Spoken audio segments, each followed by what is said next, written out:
Donald Trump has intensified the 2024 presidential race by challenging President Joe Biden to an unrestricted debate to evaluate their respective competencies. As the presumptive Republican presidential nominee, Trump posted a detailed message on his Truth Social platform, calling for a no-holds-barred debate with Biden, his Democratic opponent. In his message, Trump urged Biden to join him on stage for a solo debate to discuss the future of the country. He cited the high ratings of their first debate, suggesting that his proposed format would attract even more record-setting viewership.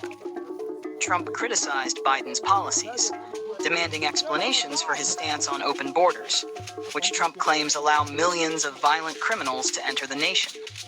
He also questioned Biden's support for transgender athletes in women's sports, the push for all electric vehicles within 5 years, and his handling of inflation, which Trump said is destroying the people of our country.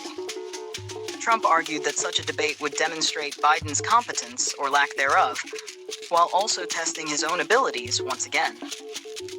This challenge comes after their first face-off on June 27th, where Biden's performance was widely criticized, raising concerns among Democratic donors and party leaders about his mental health.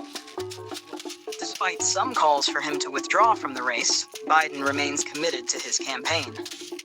Trump's challenge adds a new dimension to the 2024 race, highlighting the ongoing rivalry and high stakes of the upcoming election.